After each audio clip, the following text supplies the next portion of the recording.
ఉమ్మడి ఆంధ్రప్రదేశ్ ముఖ్యమంత్రిగా పనిచేసిన దివంగత నేత కొణిజెట్టి రోషయ్య జన్మదిన సందర్భంగా బొబ్బిలి ఎమ్మెల్యే ఆర్వీఎస్కేకే రంగారావు నివాళులర్పించారు.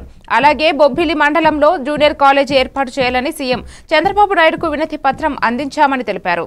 ఈ కార్యక్రమంలో బొబ్బిలి మండల అధ్యక్షులు అల్లు వెంకటరమణ, యువజన నాయకులు మండపాక శ్రీనివాసరావు, కార్యకర్తలు కోటి, చీమల రామకృష్ణ, శివాజీ తదితరులు పాల్గొన్నారు.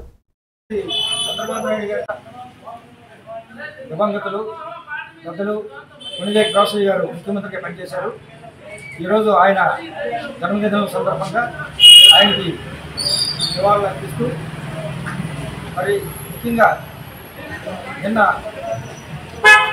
ముఖ్యమంత్రి చంద్రబాబు నాయుడు గారికి బొబ్బిలి ఎమ్మెల్యే గారు కలిసి బొబ్బిలి మండలంలో ఉన్నటువంటి మామతిపల్లి గ్రామంలో ఉన్నటువంటి జ్యోతిరావు పూజ స్కూల్లో 10వ తరగతి వరకే ఉంది. అక్కడ జూనియర్ కాలేజీ కావాలని చెప్పి వినతి పత్రం ఇవ్వడం జరిగింది.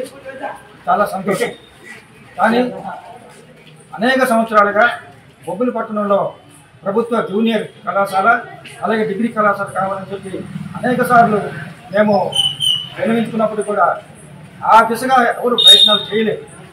మరి మొన్న కలిసినప్పుడు బొబ్బిలి పట్టణంలో కూడా ప్రభుత్వ జూనియర్ కళాశాల డిగ్రీ కళాశాల కావాలని చెప్పి మీరు చెప్పాల్సింది, మరి చెప్పలేదు. కాబట్టి మేము కాంగ్రెస్ పార్టీ తరఫు నుంచి ఒకటే డిమాండ్ చేస్తా ఉన్నాం. ఈ వినతి పత్రాన్ని కూడా ఇచ్చి బొబ్బిలి పట్టణంలో